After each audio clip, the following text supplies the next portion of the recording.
a advogada Kátia Paiva, conselheira estadual da OAB e presidente da Comissão de Empresas Familiares e Holding do IBDFAM-MS, que participou ativamente aí da escolha dos nossos entrevistados, o convite, e estará conosco nessas mediações e conversas ao longo dessa programação especial. Bom dia, Kátia, seja bem-vinda. Bom dia, Stephanie Brits. Bom dia, Joel Silva. Bom dia, Dr. Vladimir Rossi. É com muita alegria que eu estou aqui hoje, participando desse podcast, com a tua presença, nosso querido ex-presidente, mas membro honorário da nossa querida OAB-MS, uma pessoa com muito engajamento, não só como advogado, mas também como um professor. São 40 anos aí de exercício ativo na área tributária e inclusive, Stephanie, foi meu professor. Foi meu professor. Então, assim, é muito gostoso você estar aqui hoje entrevistando o seu professor de Direito Tributário. Ainda bem que eu tirei boas notas, né? Eu já ia perguntar, ela era boa aluna, doutor? Doutor, agora eu vou perguntar, né, Stephanie? Nós queremos saber, né? Eu quero saber.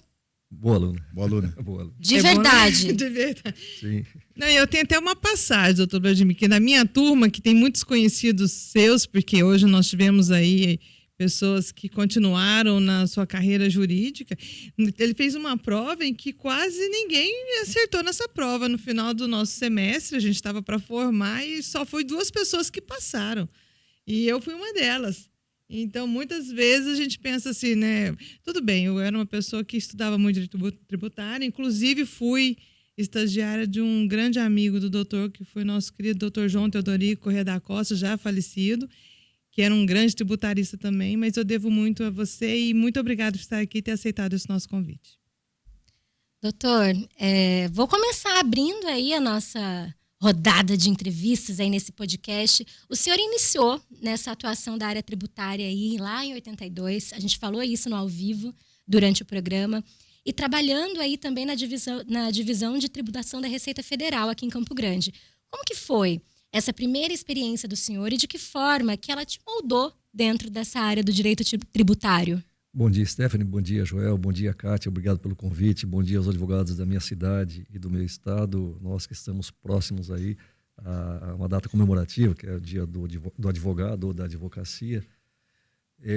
De fato, eu iniciei um concurso público feito no ano de 81 e eu era acadêmico de direito à época e acabei indo trabalhar na Receita Federal e me colocaram na divisão de tributação, que era a divisão que fazia análise de processos administrativos fiscais ou tributários, né?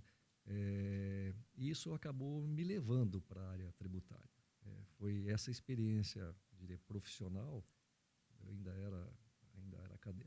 era acadêmico de direito, que me fez gostar desse específico ramo, ou um ramo didático do direito, que é o direito tributário, e desse ramo eu nunca mais saí. Foi isso. Bom, e o senhor também teve a graduação na antiga Faculdade Católica, né? Posteriormente fez um mestrado na PUC, participou de grupos de estudos de lógica jurídica com o professor Paulo de Barros Carvalho. Como que essa bagagem acadêmica, né, e esse contato com grandes mestres da advocacia impactaram também na sua prática jurídica? Que pesquisa vocês fizeram, hein? Eu levantei a vida inteira do senhor, entendeu? Tem minuciosamente. A gente investiga, a gente é meio jornalista investigativo. Deixa eu lhe dizer, eu vou contar um fato que talvez vocês não acreditem hoje, né, que pudesse acontecer. A OCDB quis investir um pouco à época, eu era acadêmico já no último ano de Direito, investi na formação de professores. Uhum. E oferecia a oportunidade para os acadêmicos de cursarem um mestrado em São Paulo. Obviamente, se você fosse selecionado, metesse as provas de seleção nos diversos mestrados que haviam no Brasil, e você teria, na época, uma bolsa da CAPES e uma bolsa auxiliar que a OCDB pagaria para essa formação dos professores que voltariam para lecionar. O compromisso que havia na época era para cada ano que você ficasse em São Paulo cursando mestrado ou doutorado, você deveria ficar lecionando por 2 anos pelo menos aqui na OCDB. E na oferta de 3 bolsas, só eu apareci para aceitar ninguém mais. As pessoas queriam terminar o curso de Direito, passar no exame de ordem e sair para advogar. Não se preocupavam muito à época com a formação, achavam que era uma formação acadêmica. E, na verdade, acaba sendo, mas também é muito mais que isso, né? E quando eu fui a São Paulo, eu comecei Direito Tributário com o professor Paulo de Barros Carvalho. Ele foi meu professor de Direito Tributário 1. E ele era um estudioso que adorava a lógica jurídica. E tinha já tinha, nos anos anteriores, começado um grupo de estudos no escritório dele.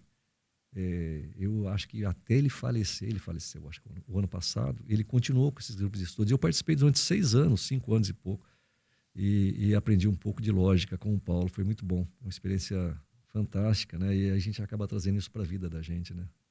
Sempre. Tem uma pergunta de $1 milhão que eu não fiz para ele ainda. Por que o senhor decidiu ser advogado? Era seu sonho de infância? A família da minha mãe tem ascendência italiana. E um irmão dela, chamado Benedito, meu tio, eram só minha mãe e meu tio, ele acabou falecendo muito cedo, faleceu com 25 anos. Ele falava para mim, você vai ser advogado. E isso ficou marcado, né? Tanto que eu sou, na minha família, o primeiro, e agora sim, eu tenho um sobrinho que é advogado, que trabalha comigo, mas eu sou o primeiro advogado da minha família. Foi isso. Isso ficou na minha cabeça desde criança. Ficou uma sugestão, acho que eu vou levar. Não foi mais ou menos como aquele, vou fazer direito como todo mundo que não sabe muito bem o que é. Não foi assim. Foi querendo mesmo fazer e fiz isso a minha vida. A advocacia para mim é a vida, né? Então, mas, por exemplo, você disse que começou na Receita Federal como um concurso público. Concurso público, né, enquanto era acadêmico. Isso, exato. E aí você aproveitou durante a faculdade fazer esse curso de mestrado, para aprimorar a tua carreira e ser depois professor na própria universidade. Eu tive uma formação que eu não posso deixar de mencionar, Kátia, que foi muito importante na minha vida. Quando eu deixei a Receita Federal, já no último ano, antes de ir para São Paulo, para o mestrado, eu fui estagiar com um advogado tributarista, muito conhecido aqui em Campo Grande, um autodidata, que Deus o tem, já faleceu, Aires Gonçalves. O Aires era um exemplo de advogado. Um grande cantor. Um grande cantor também. tem CDs gravados, né? Cantor quizás. Exatamente. Recentemente teve um show em homenagem a ele. Depois do falecimento realizado pelas filhas dele.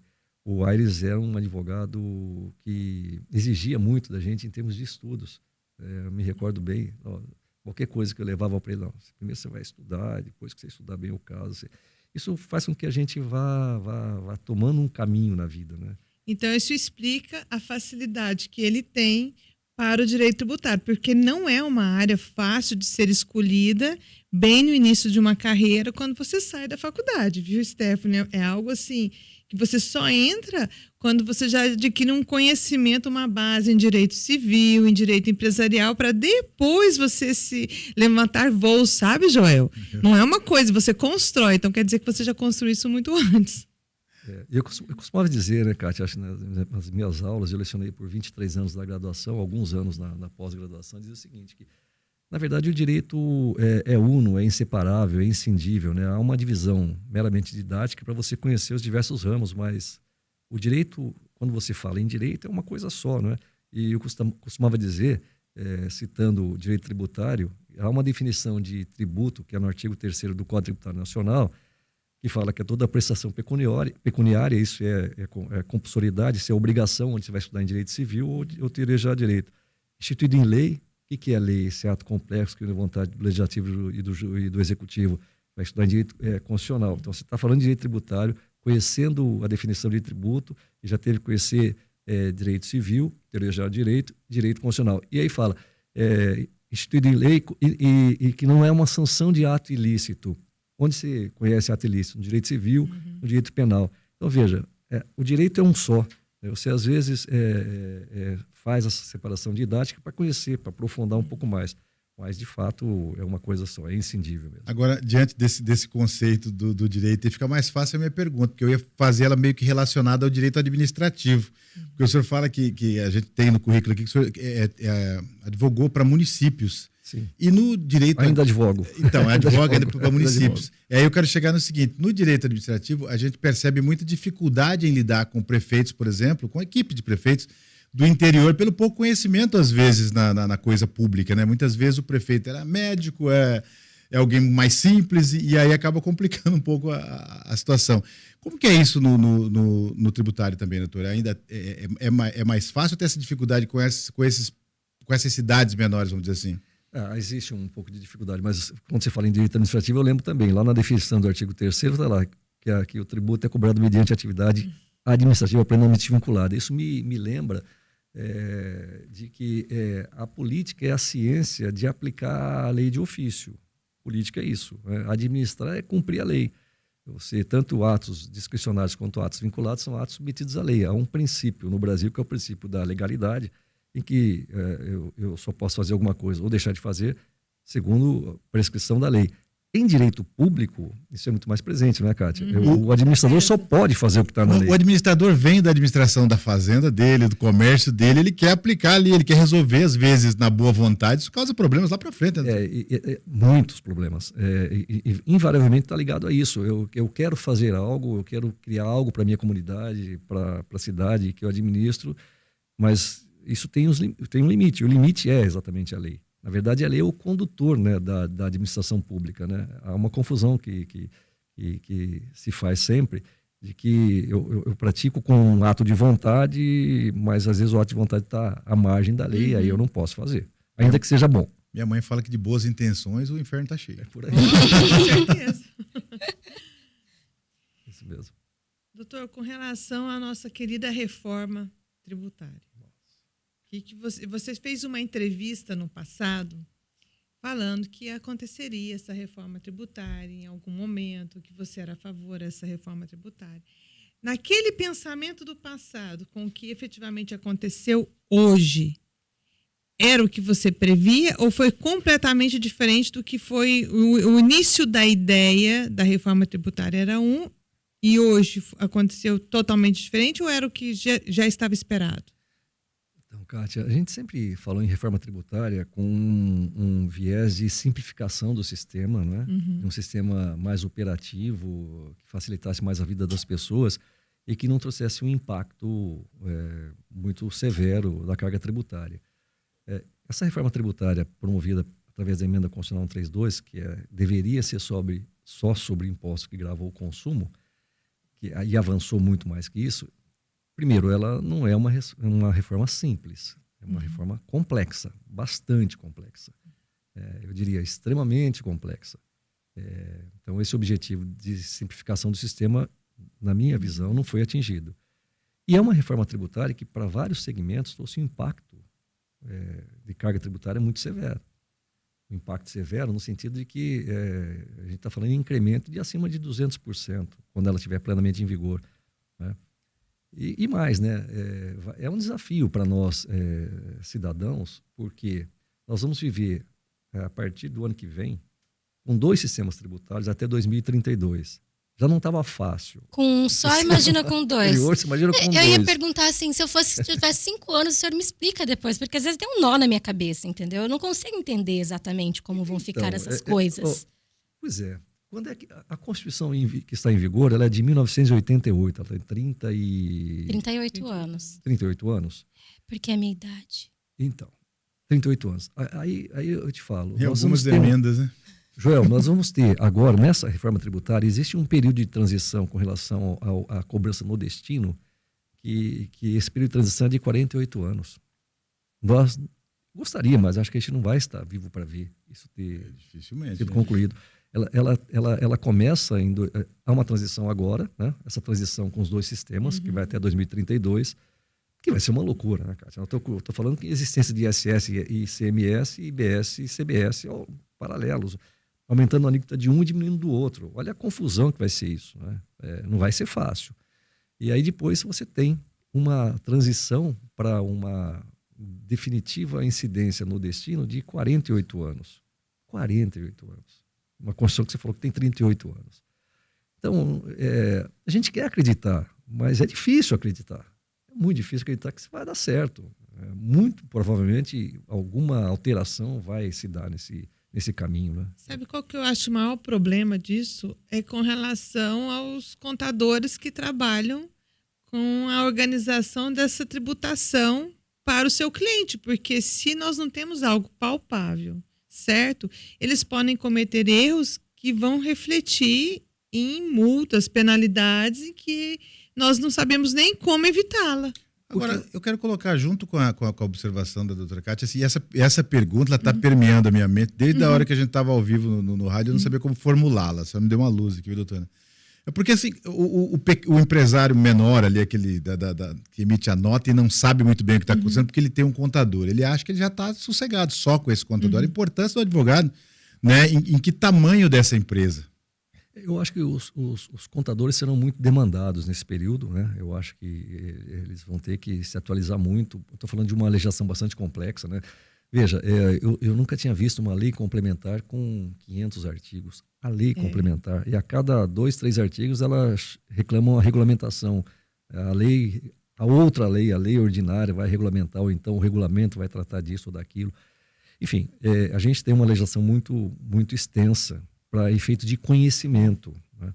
Tudo bem, nós estamos falando de um sistema operacional que vai estar em vigor, que é um sistema operacional 100% digital, onde haverá um controle de entradas e saídas de crédito. Depois que entrar em vigor o split payment, vai ser uma outra realidade, né? A gente vai retirar fluxo de caixa de empresas. O dinheiro que você efetivamente podia usar na tua empresa para pagar o tributo no mês seguinte, o tributo vai ser no split payment destacado imediatamente, a parte do governo já vai e a parte do vendedor voltar. Ele perde fluxo de caixa, ele perde uma série de coisas. Alguém fala até em violação do direito de propriedade pela antecipação do pagamento que vai ocorrer. Então, o que eu acho? Eu acho que todos nós estamos convocados a conhecer o que vai ser esse sistema. Não tem jeito, não tem como escapar. Não só o contador, como o advogado tributarista também, para poder aconselhar. Mas é o que nós todos vamos errar muito ainda. Porque, às vezes, até por falta de conhecimento em face da infinita gama de legislação que vai surgir, que está surgindo dia a dia, né? Mas é um assunto bem complexo, doutor. Eu falei assim que eu fico, às vezes, pensando, né? Eu tenho uma dificuldade de entender, óbvio. Tem algum caminho que o senhor acredita, além de buscar o conhecimento e pesquisar e cada dia estudando mais sobre isso, tem algum caminho mais fácil que o cidadão comum consegue fazer para aprender um pouco mais sobre isso e acompanhar esse processo transitório? Sinceramente, Stephanie, eu acho que não. Eu acho que nós vamos conviver com muitos sustos pessoais das empresas no dia a dia. Sua sinceridade me comove, doutor. Já estou me preparando emocionalmente para esse momento. A gente achava, voltando àquela pergunta que a doutora Kátia me fez, de fato, eu achava que um sistema tributário ele teria que ser mais racional.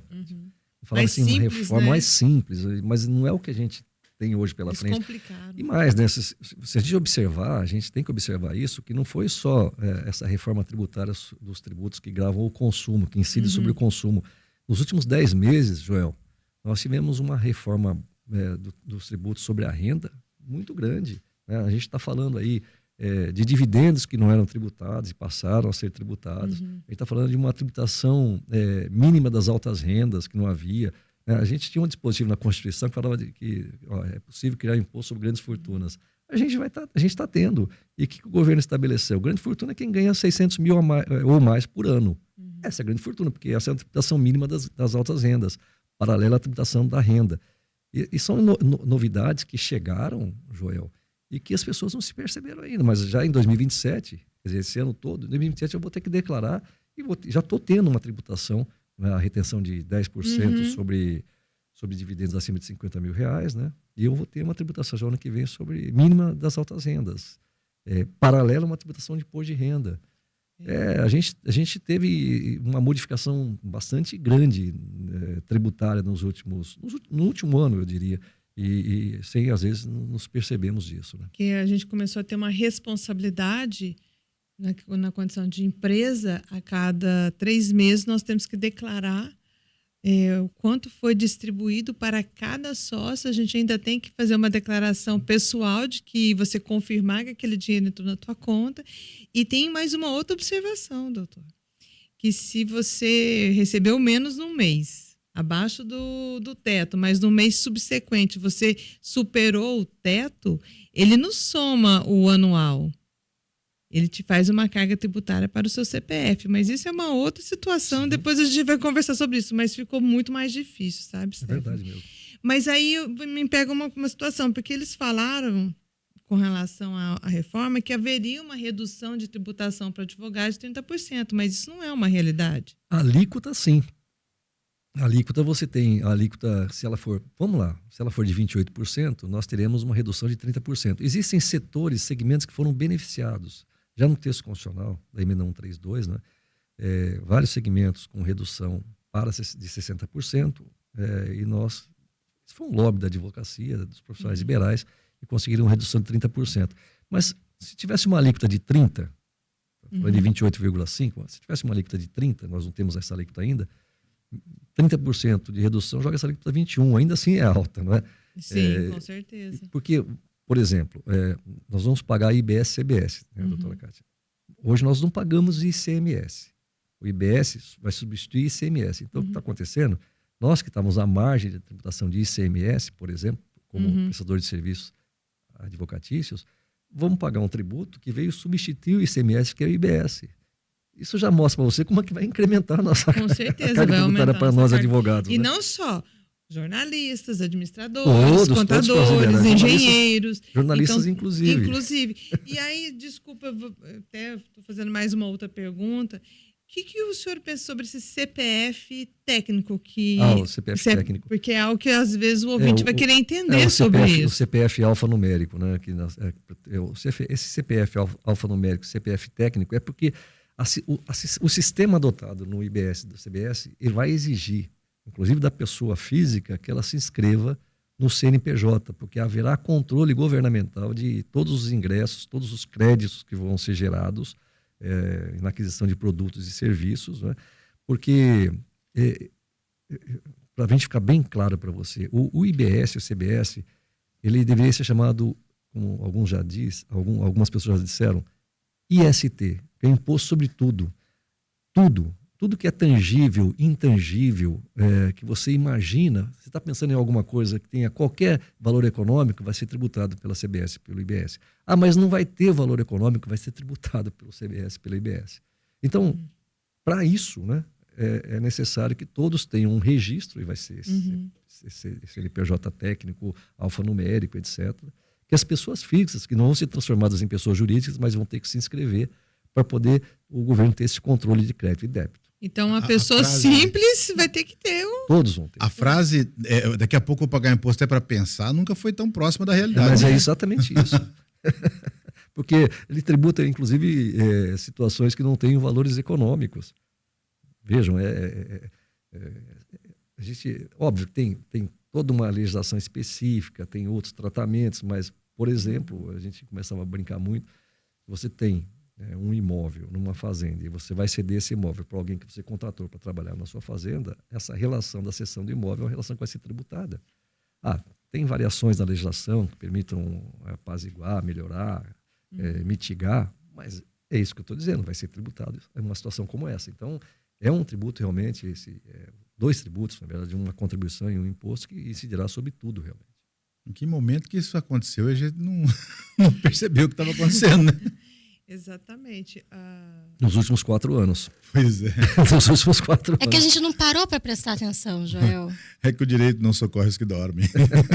Nós dormimos no ponto. Os nossos coletivos, é isso aí. Quem dormiu foi os nossos legisladores. Mas aí eu entro naquela. A gente, às vezes, né, doutor, acaba não prestando atenção nos nossos legisladores. A frase "eu não gosto de política, não vou nem ligar para isso" reflete nessas situações. E houve uma propaganda grande, né, de que essa reforma era uma reforma que seria simples, que uma reforma que ia trazer mais crescimento econômico para o país, etc. Então, essa propaganda, né, fez uma cortina de fumaça em relação a tudo que estava sendo aprovado e foi aprovado. E ela vem embalado numa situação que o senhor sempre chamou a atenção, que foi aquela o imposto único aqui vai resolver toda a nossa vida e pronto.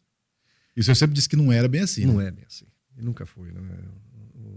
A tributação é feita para que o governo possa ter recursos para fazer face às despesas públicas. E só, né? Não é para mais nada além disso. E dentro disso, doutor, existe uma maneira de conciliar, né, a busca por uma simplificação tributária com a arrecadação necessária para as políticas públicas, garantindo aí segurança jurídica e também respeitando esse devido processo legal tributário? Pergunta difícil, né, Stephanie? Mas, veja, nós temos hoje, que é o que está em vigor, um sistema tributário que ele é razoavelmente bom, termos axiológicos, né, e dogmáticos, razoavelmente. Existem algumas excrescências que precisam ser podadas. E ele é um sistema que é muito eficaz em termos de arrecadação, né? Porque é um sistema que arrecada 36% do PIB, 33%, 34% do PIB, é um sistema muito eficaz, o que está em vigor. Então, talvez o que a gente precisasse na época, não sei, era de uma reforma tributária, mas não no âmbito constitucional como tivemos. Eu acho que a gente precisava de uma reforma tributária no âmbito infraconstitucional. Tirar esse custo Brasil, que vai persistir. O custo Brasil vai continuar existindo. Né? Esse gasto que eu vou ter que ter com o pessoal, para buscar o conhecimento para cumprir a legislação, isso não vai mudar. Então, o sistema, essa reforma tributária, me parece que ela não trouxe essa inovação que sempre se pretendeu. E uma pergunta que você faz que é importante. Eu acho que a reforma tributária ela vai aumentar a litigiosidade entre os contribuintes e o Estado. Ela não vai diminuir. Não vai. Já estamos com algumas delas já em andamento e o sistema nem entrou em vigor ainda. Né? Então, eu acho que os litígios vão acabar crescendo muito e ainda bem que a gente pode procurar o Poder Judiciário para fazer valer princípios constitucionais, mas isso tende a só trazer mais complicação, né, para todo o sistema, né? Felizmente. Doutor, como que você vê essa questão, então, da parte tecnológica do IA? Porque, como você mesmo explicou, todos nós estamos caminhando para um aprendizado. E muitas vezes as pessoas vão utilizar agora o IA para facilitar esse entendimento que ainda não temos. Como que você entende a utilização dessa ferramenta dentro dessa reforma tributária? Como será? Kátia, utilizando, né, o IA. Eu acho que a inteligência artificial é a grande revolução que a gente está tendo na vida da gente, não só na vida profissional, né? Todos nós, todas as profissões, né? Eu não consegui ainda aquilatar onde é que é o fim disso e onde é que a gente vai chegar com a reforma, com a inteligência artificial. Na nossa profissão, você sabe que ela já entrou, né? E sem pedir licença e está mudando muito conceitos e forma de vida e forma de atuação. Acho que jornalistas também. Usa. Tem muito coleguinha aí que a gente pega umas mágicas. Exato, então. Mas veja, mas se a gente pensar um pouco, até 2 anos atrás, 2 anos, eu não estou falando de muito tempo não, a gente não falava muito em inteligência artificial, que já existia, mas de 2 anos para cá houve um aumento na utilização, né? No incremento, na presença na nossa vida profissional, na nossa vida pessoal. Kátia, eu não sei onde é que nós vamos chegar. Eu acho que nós estamos passando pela maior revolução. Você disse que eu tenho mais de 40 anos de profissão. De fato, tenho. Comecei a advogar com máquina Tecni 4 da Olivetti, fazendo uma propaganda da máquina Tecni 4 da Olivetti. E a segunda via das petições iniciais eram carbonadas. Você enfiava 3 papéis, 4 folhas de carbono na máquina. Então, essa minha geração experimentou uma evolução tecnológica muito grande. Né? Lembro que o primeiro computador que a gente usou foi aquele CP500 no escritório. Já era um avanço enorme. Das letrinhas verdes. Nossa, que coisa maravilhosa que era MS-DOS. Aquilo, né? MS-DOS. E a gente, então, nós entramos no chamado processo judicial eletrônico, né?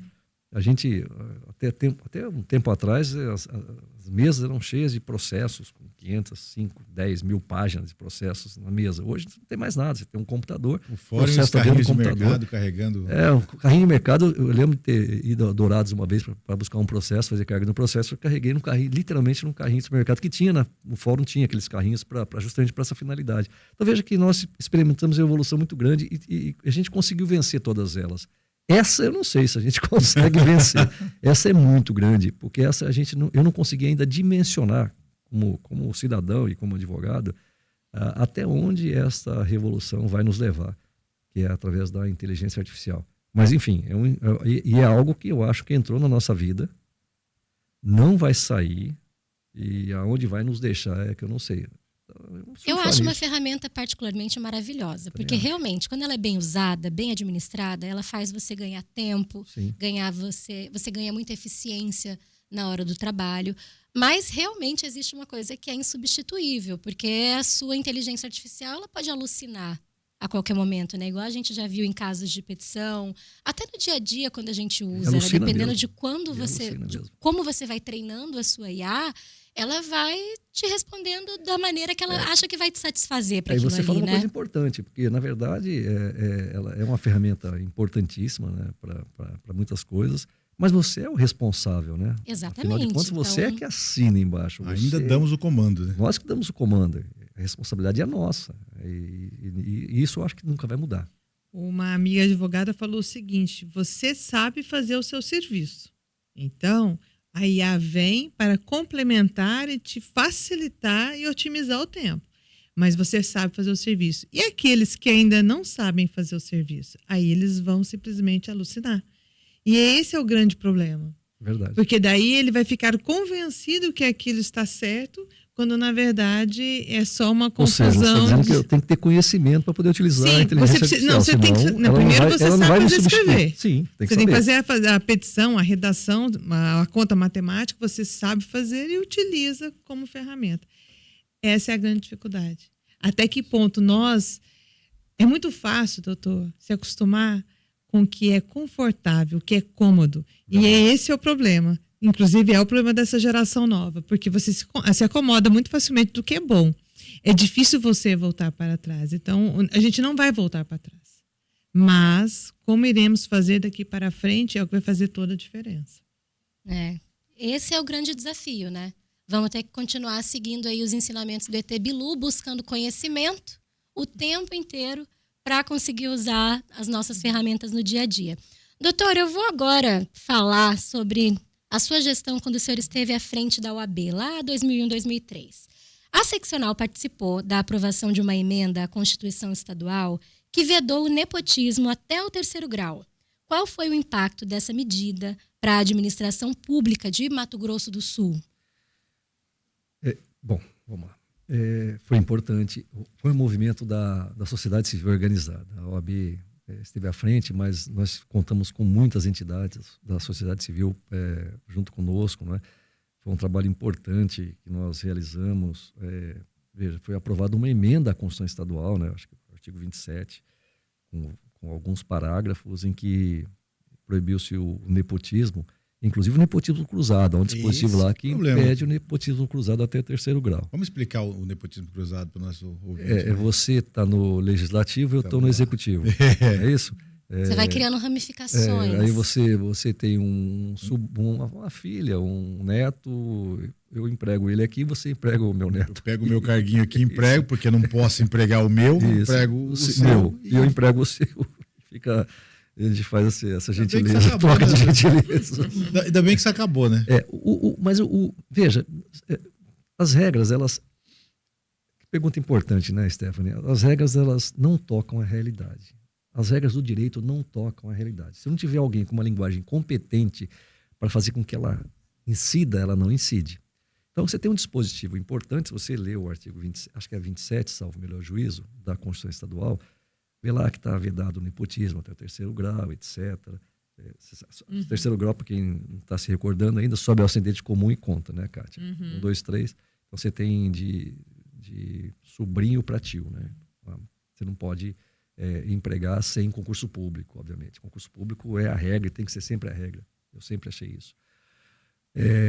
Então, esse dispositivo está lá, mas, como eu estava dizendo, ele faz aquela chamada curva assintótica, né? Não chega na realidade. Quem que é o responsável por verificar isso? É o Ministério Público. Se o Ministério Público não checar, não cumprir o seu papel de verificar, olha, aqui está ocorrendo nepotismo, isso é vedado, vai continuar. Você vai denunciar como jornalista, mas ainda assim você não vai produzir efeito para aquela situação. Quando muito, um constrangimento pela denúncia que você fez. Mas o Ministério Público pode ingressar com uma ação, pode fazer com que aquela nomeação seja desconstituída, etc. Na época foi importante. Eu confesso para você que eu não tenho os números do que acontece hoje. A regra ainda está em vigor, está na Constituição Estadual. O nepotismo está proibido. Quando eu falo em Constituição Estadual, estou falando em regra que vale para o Estado todo, para municípios, inclusive. Né? Mas eu só acho que precisa ser feito um levantamento e aquele que é responsável tem que fiscalizar. Senão, a gente não tem efetividade na norma. De jeito algum. Doutor, o artigo 27 aqui estabelece a vedação da nomeação do cônjuge, companheiro ou parente em linha reta, colateral ou por afinidade de terceiro grau, né?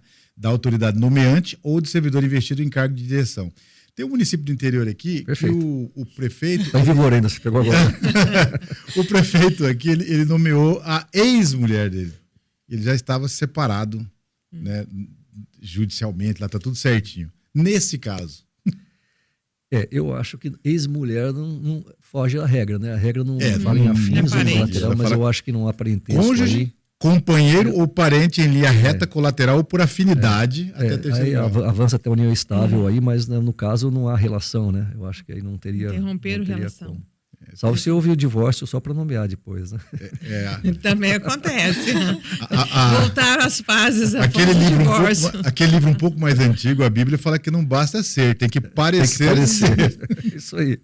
Mas é uma regra que está em vigor, uma regra importante. Então, foi uma luta muito grande da sociedade. Foi legal porque, Stephanie, a gente conseguiu mobilizar muito a sociedade civil. Eu lembro quando estava sendo aprovado na Assembleia, as pessoas iam de ônibus, lotamos a Assembleia. Isso exerce uma certa pressão em cima dos nossos legisladores, né, para que aprovassem aquilo que a gente achava importante. Eu acho que foi importante, é um marco importante, mas é isso. Lembrar sempre, né? Concurso público é a regra, né, Kátia? Acho que Sempre. Tem que ser, não é? Seleciona os mais...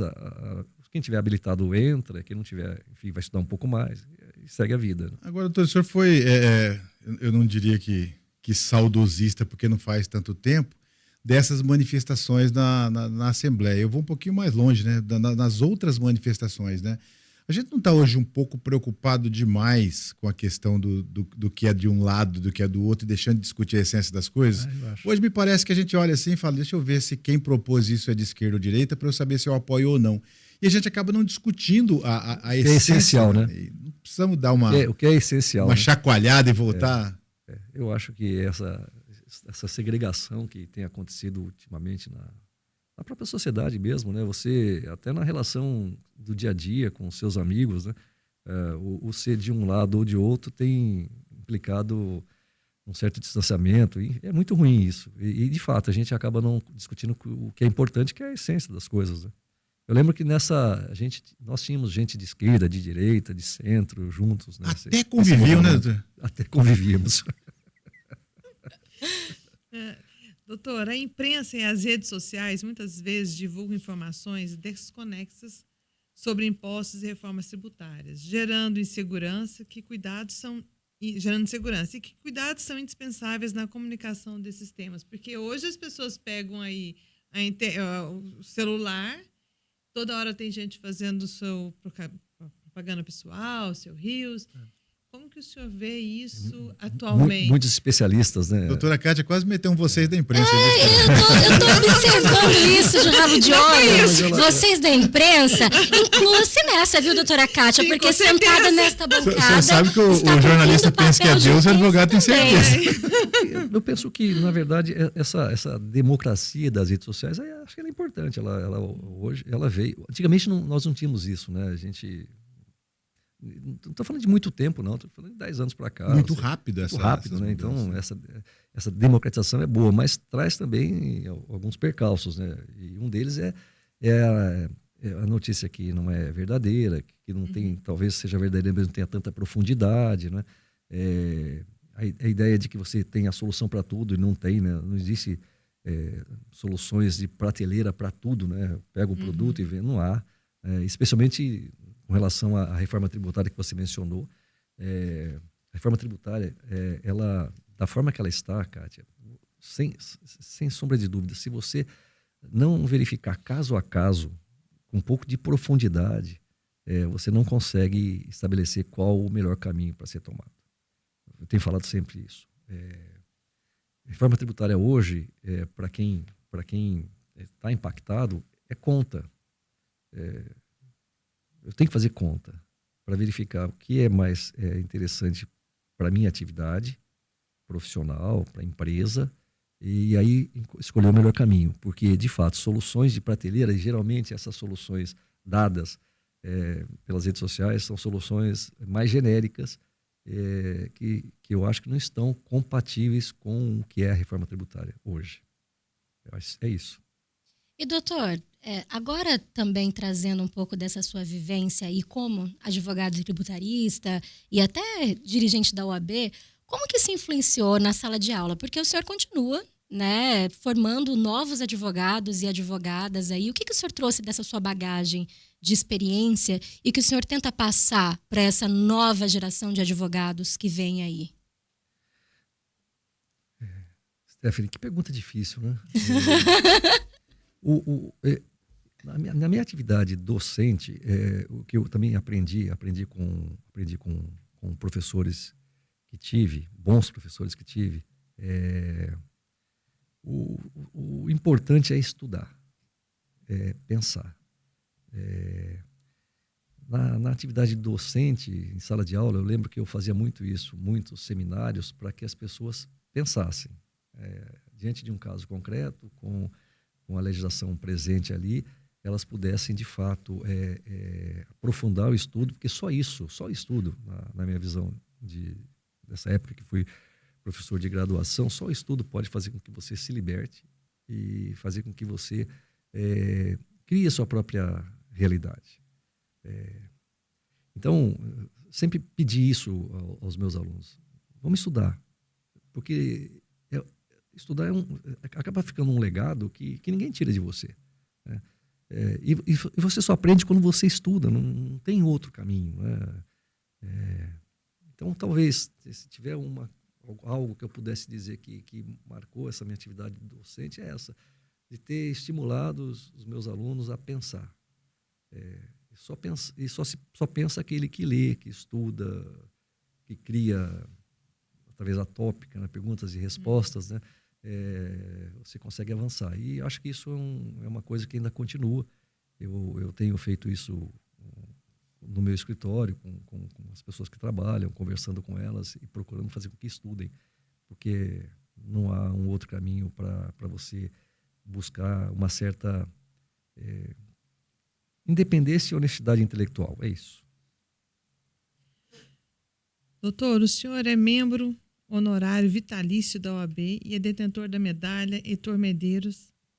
Que espaços e desafios ainda exige avanços dentro da advocacia e das instituições jurídicas que o senhor acha que deve melhorar, deve ser percorrido, deve ser trabalhado ainda por nós advogados dentro dessa instituição?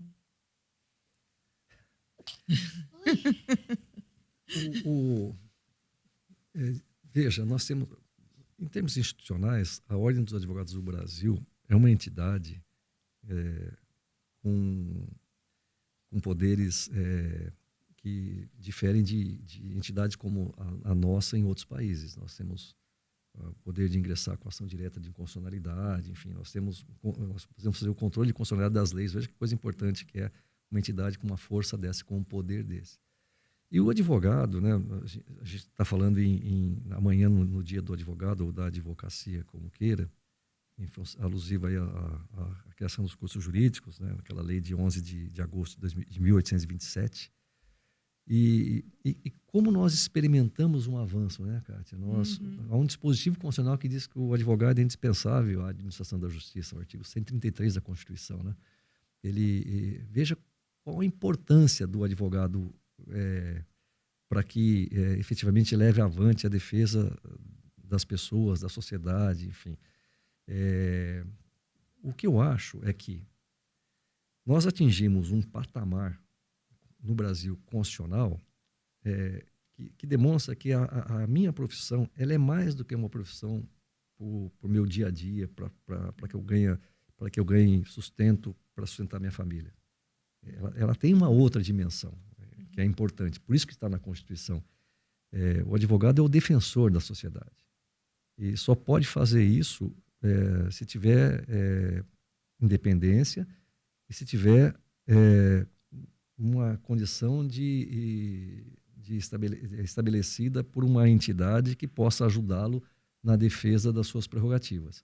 As prerrogativas de um advogado, elas não são necessárias para a minha sorte pessoal.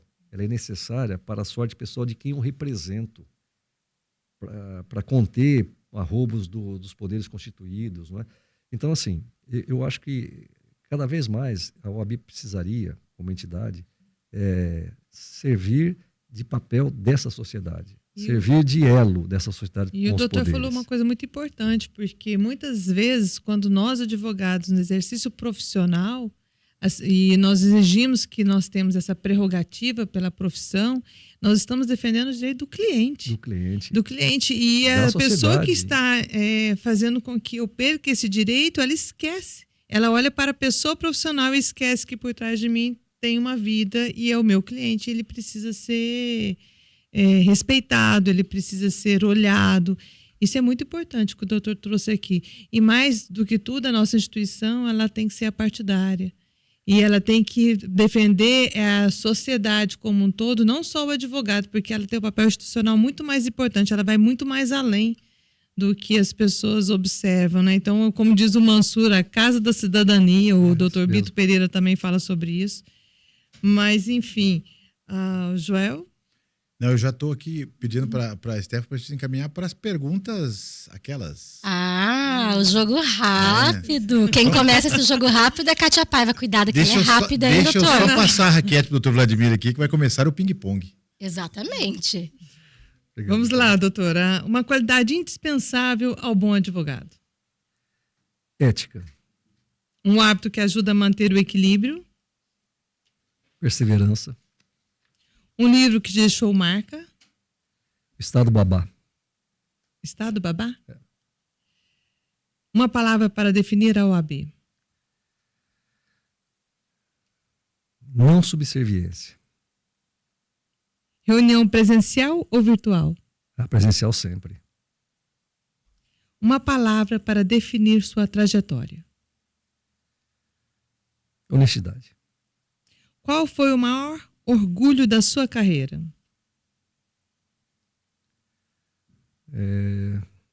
Ter sido um advogado que nunca se curvou, nunca aceitou derrotas e perseverou sempre com muita ética. Qual decisão profissional exigiu mais coragem? A de ser presidente da OAB. Quem mais influenciou sua trajetória? Quem influencia até hoje, que é Jesus Cristo. Se tivesse que definir a advocacia em uma única palavra, qual seria? Perseverança. Neste mês da advocacia, que mensagem o senhor deixará para as advogadas e os advogados, especialmente aqueles que estão iniciando a sua profissão? O advogado acorda todos os dias para dizer que o seu colega, diferentemente de outras profissões liberais, né, que o seu colega de trabalho está equivocado, que ele está errado no seu pensamento. E eu só posso fazer isso para não conseguir ganhar um inimigo a cada causa se eu fizer isso com muita ética, com muita dedicação e com muito respeito. É isso. Doutor Vladimir, olha, eu quero agradecer essa conversa. O senhor é um mar de calmaria, né? Eu adorei que a gente foi sempre num tom, assim, ele é didático. Acho que traz isso da sala de aula para o dia a dia, Obrigado, né? Sérgio. E eu agradeço muito a participação do senhor aí falando sobre essas transformações tributárias do nosso país e para a gente também reconhecer esse papel fundamental das nossas instituições em reafirmar o compromisso da advocacia com a defesa do cidadão, do Estado de Direito. A sua trajetória, pelo que a gente percebeu aqui, realmente ela reúne coragem, notório saber sobre o jurídico, a dedicação e a formação de novas gerações. Eu quero agradecer também a doutora Kátia, né, que esteve conosco aqui mais uma vez, mediando essa nossa rodada de entrevistas, que também foi enriquecedora e inspiradora. Eu quero agradecer ao senhor aqui, dizer que foi um prazer entrevistá-lo. Não tive a oportunidade ainda de entrevistar, entrevistei tanta gente, né? E eu estava ansioso para que a gente pudesse bater esse papo. Confesso que o senhor supriu todas as expectativas da minha pessoa. Muito obrigado. Eu quero agradecer o convite que me foi feito pela doutora Kátia, agradecer a Stephanie e ao Joel. Vocês são muito bondosos, foram muito bondosos comigo, né? Não me apertaram tanto aqui. Mas a gente tem uma profissão de vida, né? A profissão do advogado é uma profissão de vida, é uma profissão de meio. Não é uma profissão de resultado, a gente precisa saber muito bem disso e é isso que faz com que a gente consiga avançar sempre, procurando sempre o melhor para o nosso cliente e o melhor para a sociedade que a gente sempre representará, né? O advogado, né, no seu ministério privado exerce um munus público, né? Isso está uma disposição legal, inclusive, no nosso estatuto. É exatamente isso, né? A profissão do advogado é mais do que a gente faz no dia a dia. Muito obrigada, doutor Vladimir, por ter estado aqui conosco nesse podcast. Foi muito gratificante e espero contar com a tua presença nos próximos e futuros que virão aí sobre a nossa reforma tributária. Com certeza muita coisa vai acontecer, sabe, Joel Silva? E com certeza teremos que estar aqui. A gente vai precisar, viu? Porque a coisa vai ficar diferente. Já está, na verdade, é que tu percebeu ainda. Mas a gente vai aprender até lá. E esse episódio que você está acompanhando aí ao vivo também vai estar disponível com um corte exclusivo no nosso canal no YouTube. Então já vai lá, se inscreve no canal, ativa o sininho para você não perder nenhuma novidade. 96 News CG. Lembrando que esse podcast aqui é uma realização do Grupo Figueiró de Comunicação com produção da Rádio Antena 1. Muito obrigada pela sua audiência e até o nosso próximo episódio. Até lá.